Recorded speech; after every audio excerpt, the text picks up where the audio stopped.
There we go. Brilliant stuff. Okay, well, okay. Good evening, everybody. This is Out to Trouble Cafe. You're all extremely welcome. In just a moment, we will start with our usual crowdsourced news update from around the UK. We're going to do that quick update, and then we'll be going into our speaker, who I'll introduce in a moment. But just to give you a heads up, Kate Ball is from Wheels for Wellbeing, and we'll be talking about the government's mobility devices consultation. But we'll get to that in just a moment.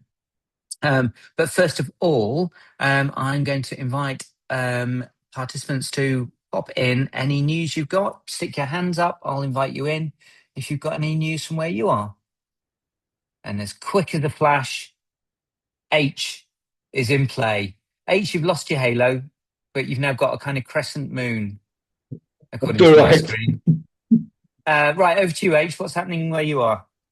Sorry, let's kill that speak. So I've got dual speakers here. It's Shenders. Yep, it's slightly experimental audio this evening. We're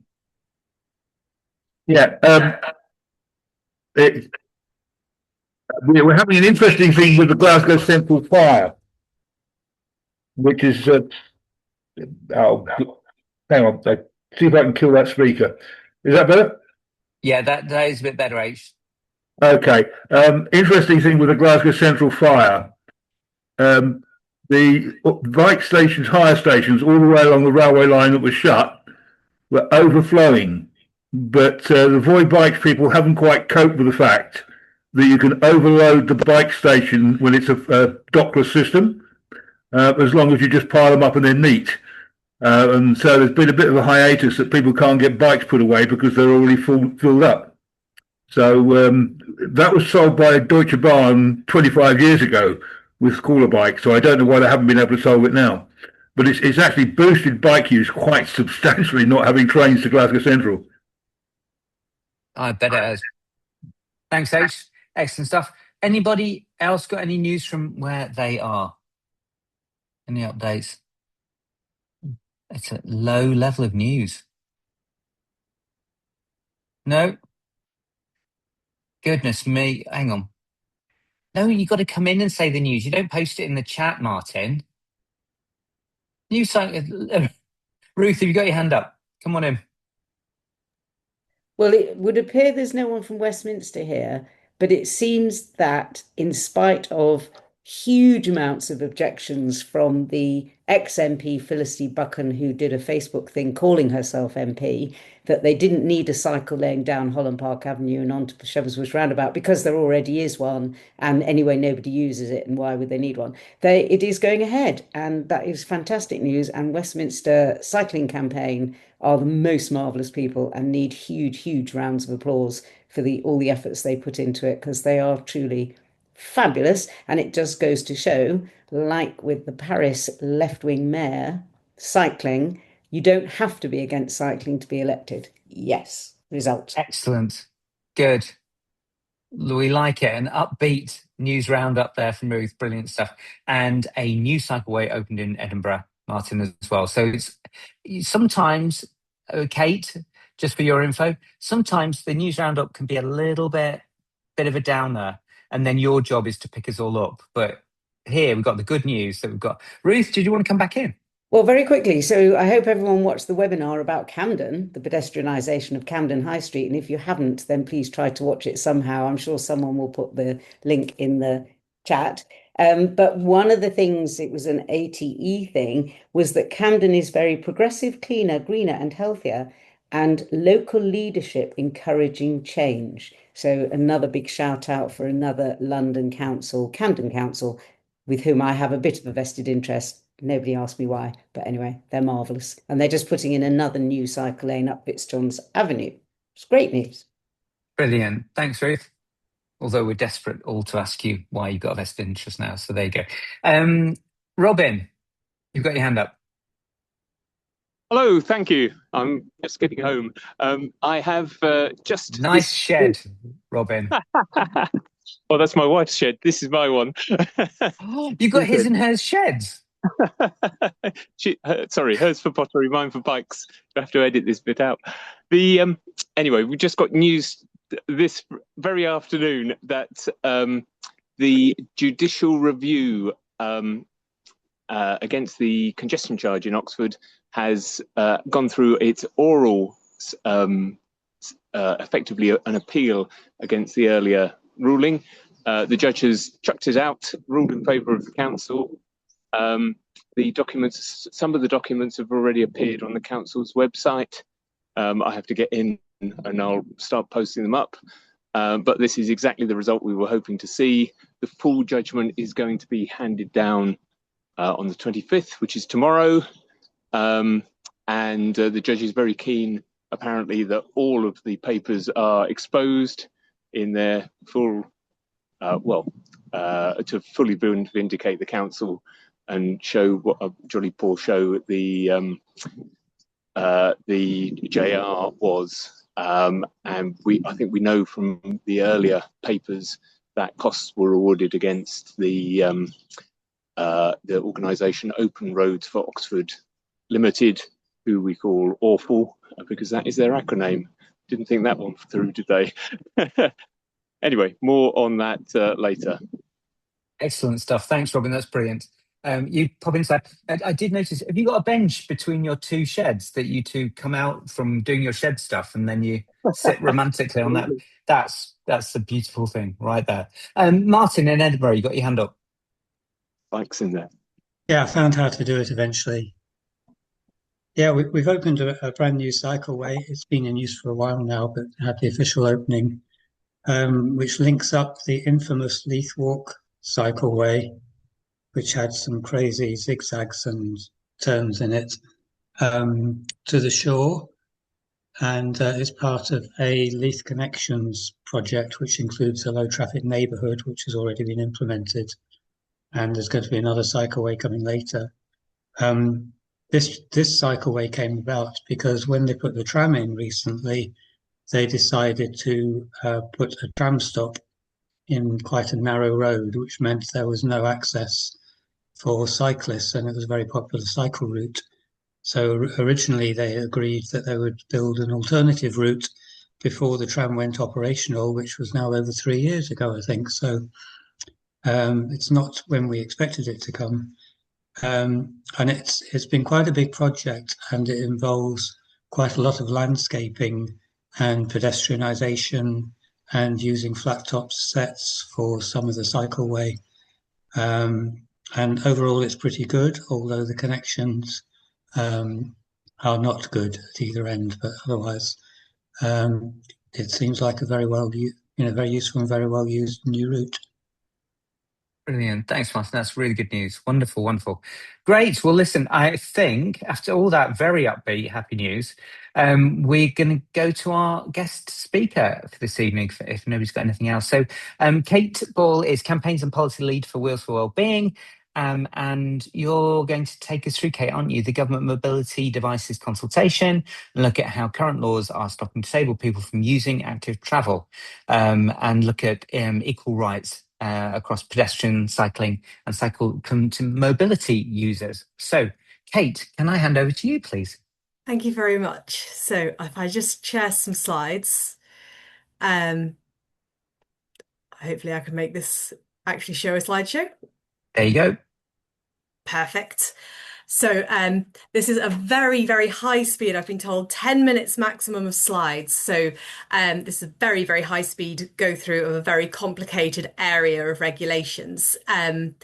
But there are lots of links. We've got so many resources available on our website, which are linked at the end. And I'm really open to taking questions from anyone, either now or emailing in or getting in touch with us on social media about any parts of this. So at the moment, the government are running a consultation. It's called Powered Mobility Devices, but actually it's covering with its questions all powered and unpowered mobility aids, including all types of cycles. And what we are working for at Wheels for Wellbeing is equal mobility rights rights for everybody and equal access to mobility for everybody, including everybody with every kind of disability. So pan-impairment mobility for all. And on this slide, we've got pictures of people using a whole range of different mobility aids, and those will come up again during the pictures. So it's everything from multi-person aids, powered, unpowered, and all sorts of other things. So the key thing that we're asking for is equal rights to pedestrian and cycling equivalent movement for everybody.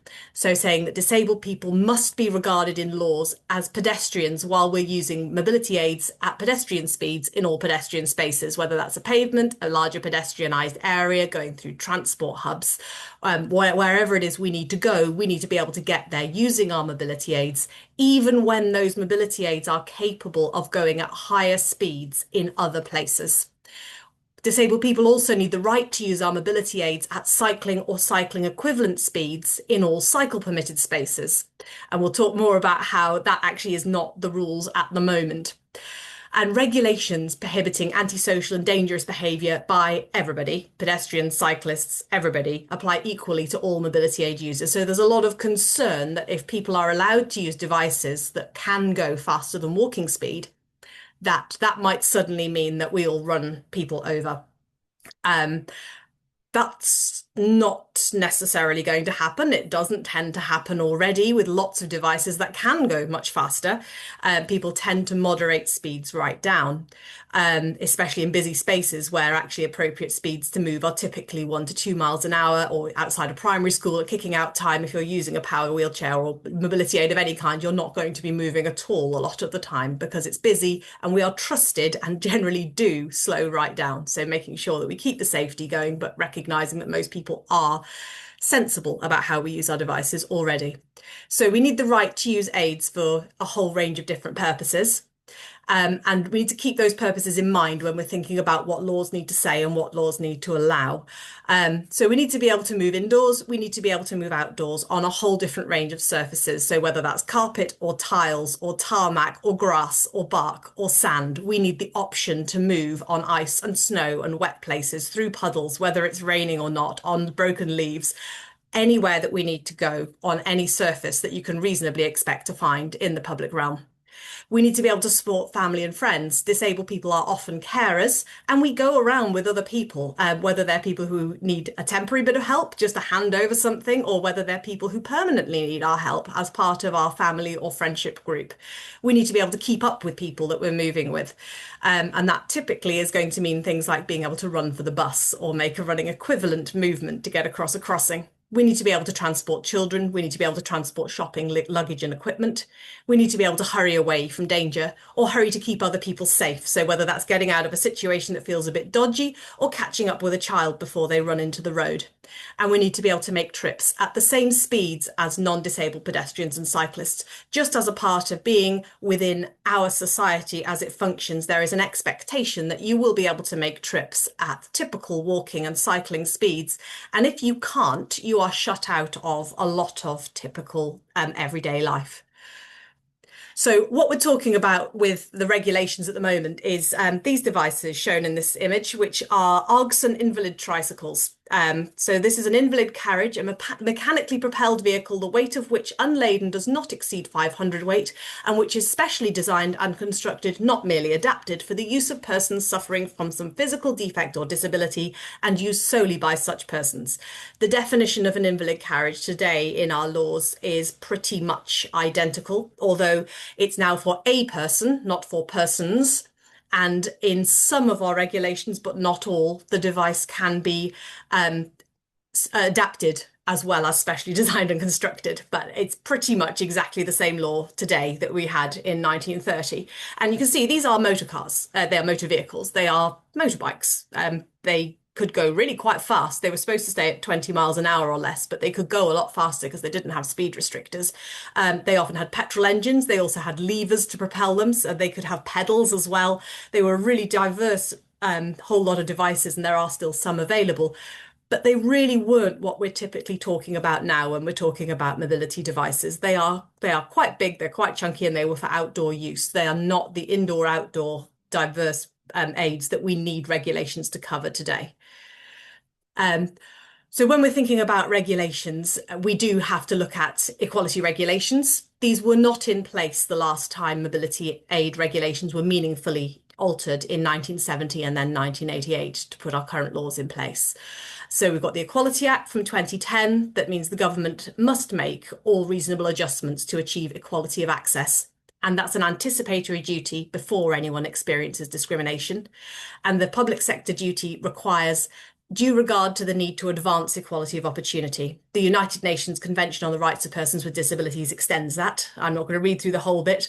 And the Mental Capacity Act is really important here, saying that people must be assumed to have capacity unless we've been properly assessed as not having capacity to make our own decisions.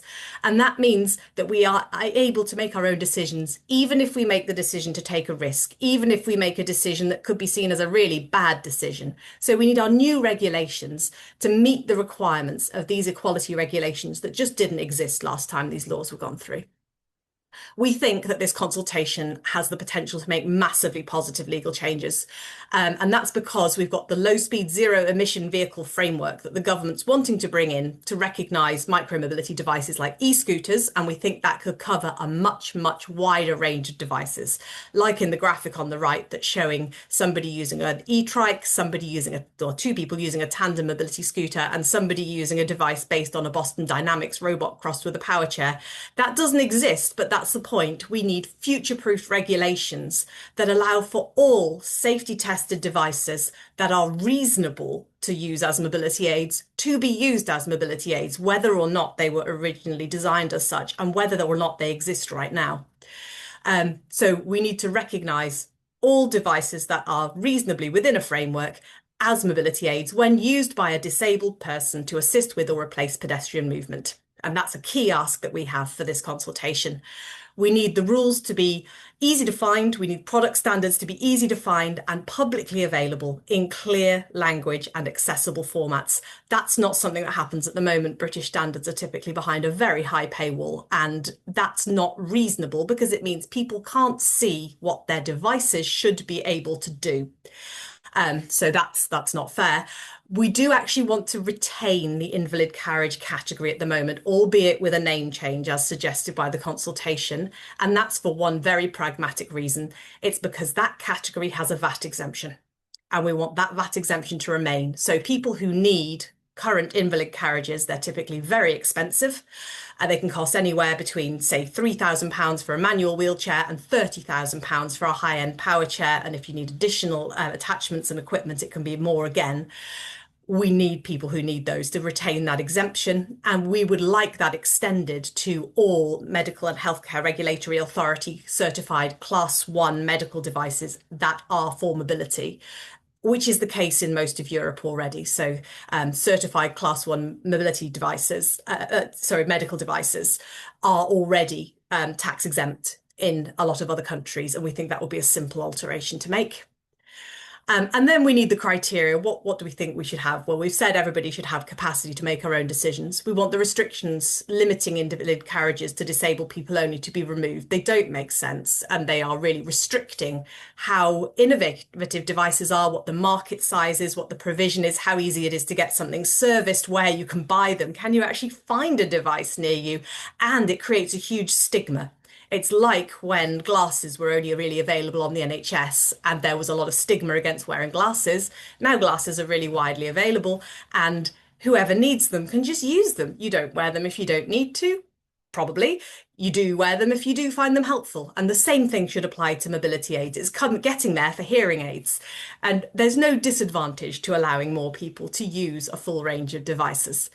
We want age, passenger number and cargo and towing restrictions removed. So you have the same rules effectively for cycles as we have for powered aids that go up to cycle comparable speeds. So we're wanting cycling and micromobility equivalent speeds for all these devices. Otherwise, at the moment, children are prevented from going at running speeds up until they're age 14. The maximum speed a disabled child is allowed to go until they're 14 years old is 4 miles an hour.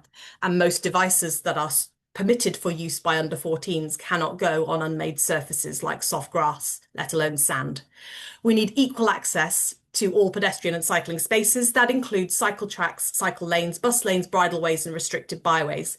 At the moment, powered mobility devices are only allowed up to 4 miles an hour on most cycle permitted spaces. So if you're going on any cycle permitted space that doesn't also have cars on it, your maximum permitted speed, if you're powered using mobility aid, is 4 miles an hour.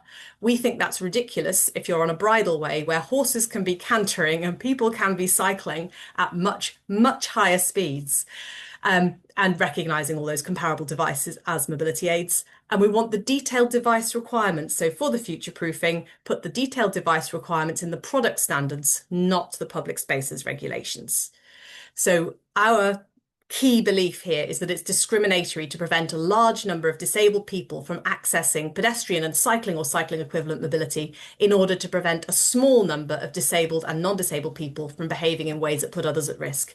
That's the key thing that gets said. If we allowed people to do this thing, somebody might get hurt. Usually it's the device user that's going to get hurt. Some people worry that if you let a wheelchair user carry their child using their wheelchair, somebody might get hurt.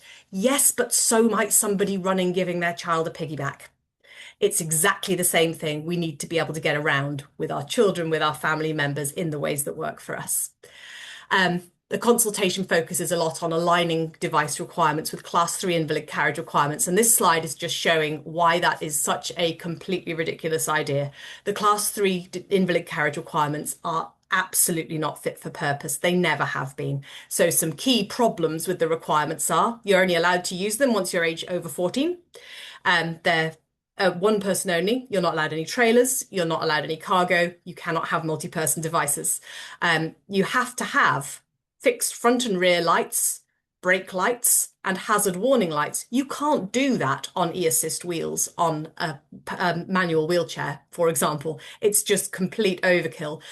You're only allowed disabled users, which it adds that stigma and really restricts the market. You have to be DVLA registered, and the maximum speed is 8 miles an hour with a 4 mile an hour restrictor switch. So the consultation's suggesting making hand cycles fit these requirements. If anyone can work out how you would make a hand cycle stop going faster at 8 miles an hour going on a downhill, we just don't think it is possible for many devices to fit this requirement. So a requirement to do that would effectively eliminate use of many devices, and it's completely disproportionate compared to what other pedestrians, cycles and micromobility users are having to do. So that was an extremely fast overview of some bits. I haven't gone over the device questions. We have webinars and all sorts of resources on the link online. If anyone, the QR code goes to the same place.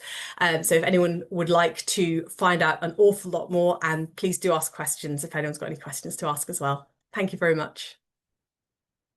Brilliant, Kate. That was excellent. Yeah, it was fast, but perfectly paced, I have to say. There's lots of round of applause and lots of positive comments. Before I bring people in, we've got a few questions. I'm just checking Q&A. The one thing that did strike me, actually, Kate, was your initial slide with that huge array of different people using different types of mobility aids. And it just suddenly struck me, is there an educational job to be done here about just really getting people to understand just how broad this range of users is and should be? Is there a quite fundamental piece of work to be done, or is that what you're doing, Wheels for Wellbeing, presumably? That's why you exist. Yeah, that is what we're really, really working on, because there is just a real lack of understanding. One of the things that's been our biggest social media post that's really blown up is when we posted the picture of a person using a power chair with a pram clip to it and people carrying children using aids, and said, look, this is illegal. You can't get around without doing it, but this is illegal. And this is why you don't see it very much. It's because there are no commercially available devices that allow you to do that. They just don't exist. So a lot of disabled parents end up incredibly limited in what they can do. Disabled grandparents, disabled carers, you get really, really stuck. And so because it's invisible, the aids, people don't think there's the need. And so, yeah, we've been really highlighting that. And there's been an absolutely huge outpouring on social media of people saying, yeah, this was me. I got stuck, or I am stuck. You know, I've got these children and this is what I'm doing. This is how I'm getting around it. So, yeah, really big piece of work. Brilliant.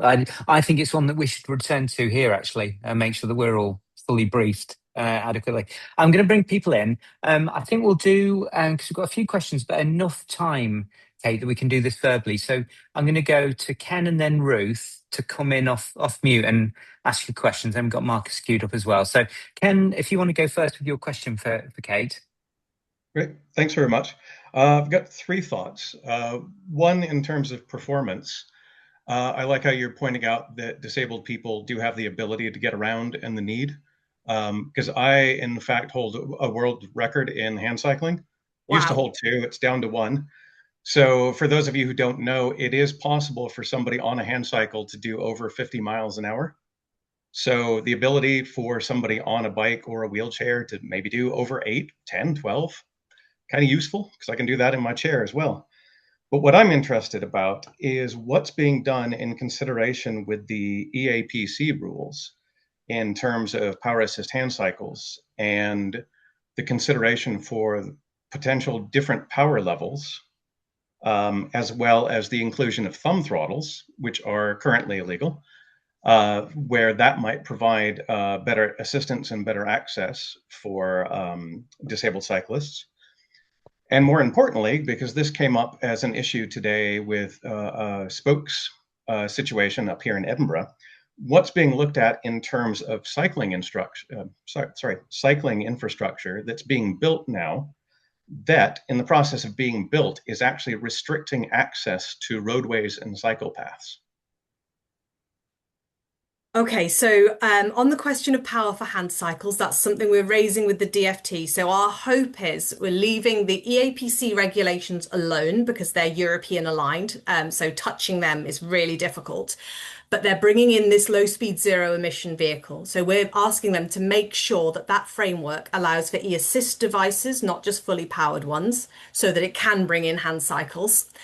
And we have said specifically that larger devices, including wheelchair carriers and devices that are arm powered, including hand cycles, and devices that are more specifically used by disabled people, do need to have these higher power options, because getting up a hill with 250 watts using your arms gets unfunny very rapidly.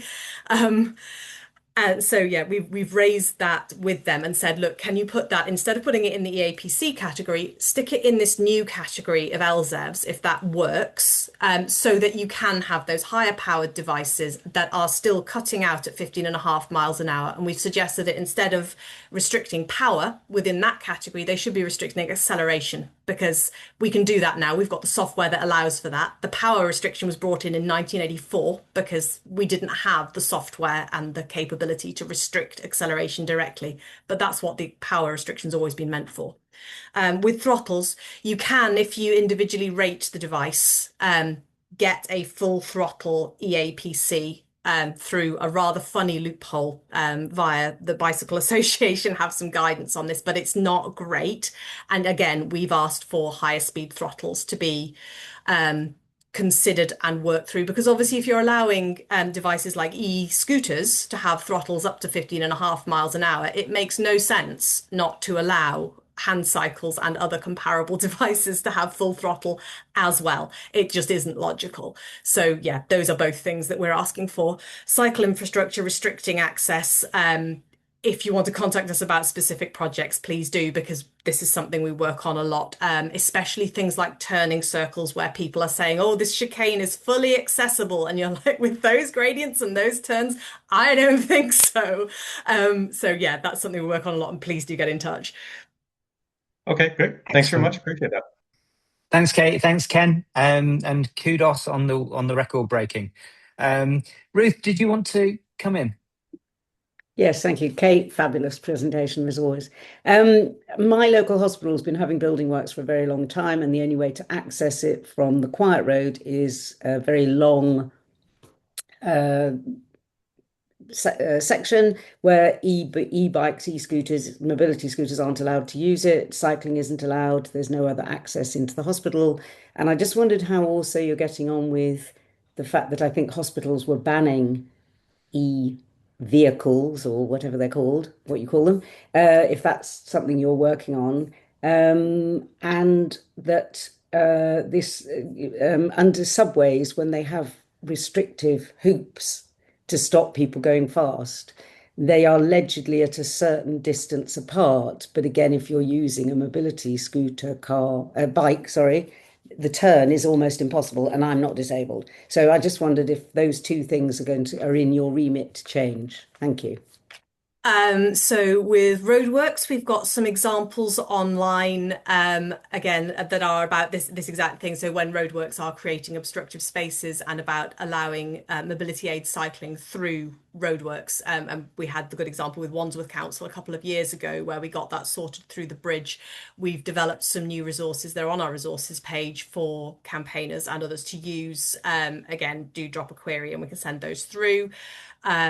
Which are about how people who are managing the schemes, because these are often very tight spaces, they're very complex, how the people who are having to discuss things with members of the public can make it work for people to get through without having to dismount mobility aid cycles, and without creating hostility, and again, making sure the turns work. Our hospitals and fire safety, this is an ongoing thing. There's an all-party parliamentary group coming up for electrical safety, and we'll be attending that and presenting and working on that. We've also got a case study just on our news that's gone up in the last few days, which is about somebody who was prevented from using an electrical device, an e-powered mobility aid, in their accommodation with a university. That's actually now been resolved because it turned out that the aeroplane safe device was in fact completely safe, and the assessment from the fire experts has been that it was completely safe to charge it in her accommodation all along. So we are starting to make little chips here, talking about lithium-ion battery safety particularly, and about the fact that it is not safe to charge and use devices that have been charged and left outdoors in the rain, that is a really bad thing to be doing with a powered device, especially when it's cold. So this person's battery in particular, her battery got damaged by cold charging in the university's designated location. So that's something that we're now able to raise and that we've got good case studies on. Excellent. Thanks, Kate. Okay, so I'm going to go, this might be a question or it might be an audio installation by Brian Eno. We don't know what's going to come out when he unmutes, but H, did you want to jump in and ask Kate's question? I was going to come back on a couple of things. Basically, I've done a lot to design spaces to get bikes on buses and trains. And the guidance I use is the standard reference wheelchair. That uses a turning space of 1500 millimeters, and a width of the wheelchair will go through, which is the throat on most buses, is 800 millimeters.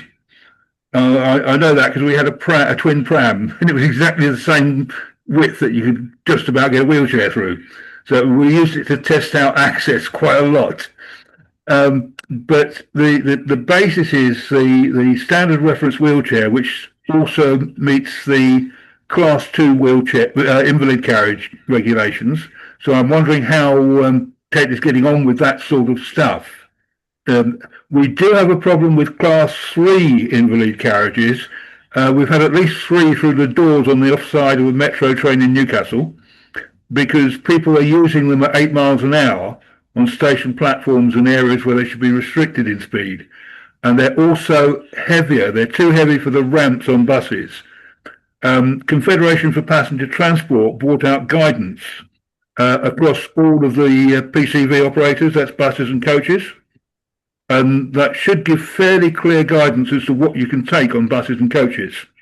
We haven't had that out of the road delivery group yet, which is really infuriating, because it's a real pain when the bus industry can say what you can get on and off buses, but the rail industry can't tell you what you get on and off trains. That is poor. And the other thing, I think we're getting per vehicle per year some quite serious and fatal RTCs with Class 3 invalid carriages, because people lose control of them. And I don't know whether we can get it with invalid carriages of Class 3.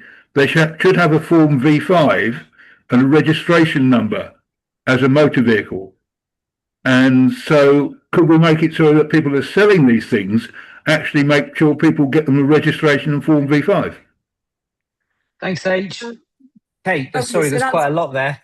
yeah, there are. So, so the reference wheelchair is something that we are campaigning for alterations to. It was designed quite a long time ago, and in 2022, the government commissioned research via, I think it was Atkins, that was published. So it was published in 2022 that demonstrated about half, I think it is, of all mobility aids do not fit within the reference wheelchair. Class 2 and Class 3 aids are not necessarily different in size or weight. So a Class 3, that's say a tri-ride, would weigh about 10 kilos, and you'd attach that to a wheelchair that might weigh about 8 kilos. There's not necessarily any weight difference or size difference at all between Class 2s and Class 3s. So we've actually been talking with the campaign for, the Confederation of Passenger Transport about altering their bus requirements to recognize size rather than class, because the class is completely irrelevant. Class 3 wheelchairs are already have an absolute right to go on to buses and any other public transport, provided that they are within the reference wheelchair dimensions. But those dimensions are too small. They don't fit a lot of people who cannot use smaller devices because of medical needs or because of just practicality of how the device moves. So we don't want the Class 2, Class 3 distinction there, and we absolutely do not want any vehicle registration. Again, this is around a presumption of competence, presumption of mental capacity, which is a legal requirement. And while we're requiring DVLA registration, it's registration, not certification. You don't have to have any driving test or anything to use a Class 3. That's a completely different situation from somebody cycling using an e-assist cycle. And these things are replacing walking mobility most of the time. We don't require pedestrians to pass tests. So yes, there are occasionally collisions involving people using Class 2 or Class 3 or wheelchairs. There are also collisions involving pedestrians who are walking. There are collisions involving all sorts, and they are all, almost all, caused by drivers who are driving and haven't seen somebody. So we need to not restrict people doing walking and cycling mobility. If somebody does not have mental capacity, they need to be assessed and supported by suitable people. We shouldn't have external people judging whether a disabled person should or shouldn't be allowed to get around. We don't think that's reasonable. Brilliant. Thanks, Kate. You give me a brilliant idea there, Kate. I think I'm going to pitch a fake news story to GB News, launching campaign calling for all pedestrians to pass a test. The time has come. And wear helmets. I am joking. I'm joking. I'm going to go to the questions in the Q&A now, Kate, if that's all right. And we've got a few that have been voted up. So the one with the most votes is from Bev in Cambridge. Does the low speed limit mean tackling hills is also tricky? I've always wondered how powered wheelchair users in, say, Bristol get up those steep hills. Power chairs and mobility scooters have no limit to motor size. So the problem is often where you've got an NHS provided device that just doesn't have enough oomph to get up anything. A lot of Class 2s are just not capable of getting around, especially Class 2 mobility scooters really can't get around standard areas because of drop curbs and gradients and things being much too steep, especially if you're on hills and where surfaces are broken. If you've got a bit of extra luggage on your device, there are so many reasons why devices can be underpowered for what you're doing, but there isn't actually a restriction on power for those devices. There are big problems with lack of power because of people being given inadequately specified devices, though. Right, brilliant. Next one, this is from Tim in Leicester. Leicester has a plethora of anti-terror bollard infrastructure on bike lanes, some of which fail the 1.5 metre minimum gap, which I've seen, and you're not far away from Leicester, are you, Kate? So you probably know what we're talking about here. Oh, yes. Usually because, well, designed correctly when installation happens, and they dig down and find other infrastructure, things get shifted a bit. This causes grief for larger bikes and mobility aids as identified by Leicester Wheels for All when running their bike trains. Is this a wider problem? Yes. Absolutely, it's everywhere, and you get it places like Westminster where you've got anti-terror bollards just directly either side of pedestrian crossings. You get halfway across the crossing in your wheelchair, it's in a crowd, and you find yourself 3 inches away from a bollard, which is not going to step aside so you can get off the road. So yeah, it is a problem having obstacles on routes. Brilliant. Next one is, I think, just an empathy question. So you can just feel free to say yes, Kate. But Sarah from Knots has said, "Why are hand cycles so very expensive? I'm very horrified about how expensive they are, and it is really bad." And in the chat, there's been a discussion around the cost of these things. I mean, it must be ludicrously discriminatory. What are your thoughts? They are absolutely ridiculously expensive. Yeah, they absolutely shouldn't be as expensive as they are. It's because they're low volume devices, they're specialist made, but it has to be a degree of charging what they think the market will bear in some cases, potentially. Yeah, they shouldn't be Yeah, as expensive as they are. Dave Cox in Birmingham has asked, are there or might there be local groups for mobility aid users and supporters of Wheels for Wellbeing? We don't have local groups, but we do have an online forum, which we are very happy for people to join. It's advertised on our website, but I can put a link into the chat if that will be helpful as well. That'd be great, Kate. Thanks. We're cracking through them now. So I'm going to go to James Avery in Coventry. His question: Evening. Sorry for being late. Don't worry, James. We're all juggling. But my meeting with the consultant ran over. There you go. There's the backstory. I'd like to raise the general issue of cycling and mental health and neurodiversity. I have a multi-pack of disabilities: bipolar, ADHD, dyspraxia, autism, etc. Yeah, we haven't really got into that, have we, Kate? What are your thoughts on that? So we have a section in our new guide to inclusive cycling on cycling and neurodiversity and neurodivergence as well. And we recognise quite a lot of our case studies are from people who identify as neurodivergent in a whole range of different ways. And yeah, we absolutely, cycling is so important to people, pan impairment people across the whole disability spectrum. And yeah, especially cycling on bikes, particularly for people who are neurodivergent, but also trikes and a whole range of other varieties. But just making sure that people are recognizing that just because you're on a bike doesn't mean you're not disabled, and it can be any kind of disability too. Brilliant. Lots of thumbs up I can see on people's screens there, Kate. So thanks for that. Beth in Torbay with dog has asked, could this also help remove barriers to storage of devices transporting on buses and trains? I know that issues with dodgy or illegal e-bikes have led to lots of restrictions coming in. As a disabled person who uses my e-bike as a mobility aid, much more awareness of this discrimination is needed. Yeah, we think there's a lot of work needed around recognizing that devices that are powered are not inherently risky for taking onto public transport and into any other destinations as well. We are concerned that at the moment there's a bit of a slip going on. So people weren't being challenged on use of powered wheelchairs up until fairly recently, but now fear over illegal imports of dangerous devices are fueling people using completely legal and safe devices to be excluded unreasonably, and it's really not okay. We also think that there are potential huge benefits for active travel more widely if we get mobility aids properly recognised as part of active travel, especially using cycle infrastructure, mobility infrastructure at above walking speed. Because while we're saying, oh, well, these devices are for cycling, there's the us versus them sort of attitude that goes on of, well, if you're disabled, you're disadvantaged by cycle infrastructure going in, which just is not true. You see so many people using mobility aids, mobility scooters, particularly on cycle lanes, cycle tracks, because they're a great space to use. And we need that to be formalized and legalized and promoted so that it becomes a much bigger thing. People can make better journeys. Yeah, especially people who don't have the option to drive. Brilliant. Thanks, Kate. Okay, I'm going to do the last couple, bringing people off mute so they can ask their questions. I'll come to you in a second, Cameron, if that's all right, and you can ask your question. But I'll go to Marcus, who's had his hand up for ages and been really patient. So, Marcus, did you want to come in with your question? Are you still there, Marcus? Did you get fed up with waiting? Marcus disappeared. Oh, he went unmuted, then muted again, just briefly. I know. He's still on screen.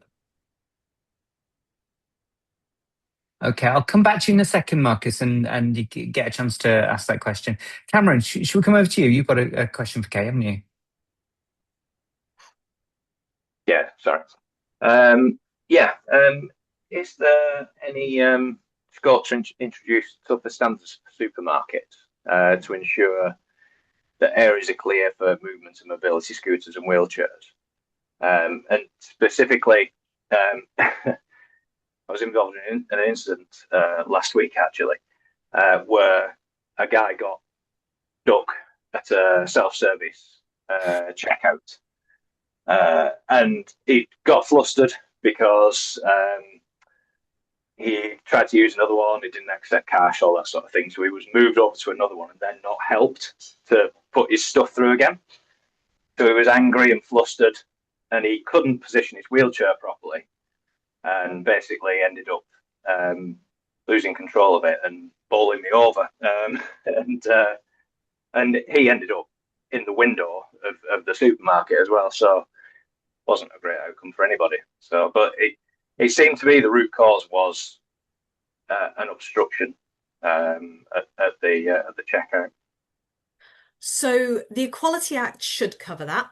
The problem, so that would be discrimination because a supermarket has enough space and has enough resources to make the reasonable adjustment of making spaces accessible. So the Equality Act means that all organisations providing a service, whether they're private or public, must provide all reasonable adjustments in an anticipatory fashion.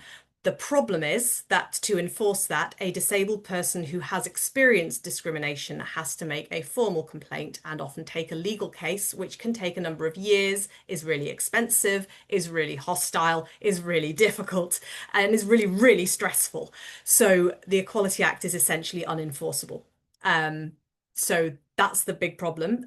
Disability Rights UK right now, with Professor Anna Lawson from the University of Leeds, are conducting some work looking at an Accessibility Act, which would be more powerful and that more in line with the Americans with Disabilities Act, the ADA, which is a much more proactive piece of regulation that does not require disabled individuals and our companions or supporters or family members to take individual action against every single issue of discrimination, because this is not an effective way to sort out problems like the ones that you've raised. Brilliant. Thanks, Kate. I think we've got through all of our questions, which is amazing. There's quite a lot of commentary in the chat. So while I'm wrapping up, Kate, you might want to see that. Marcus, are you back? Yes. And did you have a back. question? Yes, excellent. Marcus, off you go. Okay, just a quick question for Kate. Thanks very much for the presentation. Is there any particular concern that you are aware of regarding the need for more regulation or stronger regulation to address these exposed tree roots in the footway that severely restrict access for powered aids, which cause trip hazards and also cause them into the road? They are a real problem, and it's amazing because when you go down a road that's got a pavement that's completely trashed by tree roots, the carriageway is always completely and utterly fine. So people say, oh, it's a real problem, these trees. It's not. The problem is the subbase under that pavement. So where there are pavements that are badly damaged by tree roots, we often look at individual schemes and things like building out a widened footway around the pavement, losing a parking space, losing some carriageway width in order to make an accessible footway is a good option. When trees are going in, they need to be put in ways that will not trash the footway. But when footways are being put in, they need to be being put into a quality that will not get lifted in just the same way that the carriageway doesn't get lifted. So if there are serious trip hazards, you can approach the council, and the Highways Department should regard that as an obstruction of the highway. So Open Spaces Society have a really nice resource on a challenging obstruction of the highway. It is, again, a bit like the supermarket issue. It's difficult to challenge, but it should be slightly less difficult to challenge because the Highways Act is more powerful than the Equality Act. So that's a little bit of a help. I've just seen something flash up which says, are we working with the Wheelchair Alliance? Yes, we are working with Wheelchair Alliance. FlexiPave is not a great way of addressing mobility, inaccessibility. It's not a very accessible material and it breaks down very fast. Brilliant. Thanks, Kate. So that's all of our full questions. As you can see, there was an entire parallel session in the chat there, Kate. So you stimulated lots of thought and debate. So we're properly grateful. I'm going to finish with, it's not a question, but it's just a statement from H in the Q&A, which says, I love the Glentonar case in 1931 when Lord Mackay declared bicycles as mechanical aids to human locomotion. Isn't that lovely? A little bit of beautiful history there. Kate, thank you so much for taking us through all of that. And there's lots of links for people to follow up. I'm sure you've had loads of rounds of applause. So I won't call for everybody to, oh, look, there are more. Come on, let's get those hands in the air, everybody. So thanks so much, Kate. Sorry, yeah, go on, somebody Kate. said, could they share the slides? And I'm very happy for the slides to be shared. So thank you for asking. Yeah, and we will. Kate will post the slides up on the Active Travel Cafe website so that people can access them there as well as a recording of this session. So thank you so much, Kate. Thank you, everybody. Thank you, Elizabeth, for being my co-pilot. Please pop back next week when we're going to be diving into LC whips, everybody, with Ben Coleman and Mark Strong. So that'll be our session next week. In the meantime, go and have fun, have some dinner, go walking, wheeling or cycling wherever you are. Take care, everybody.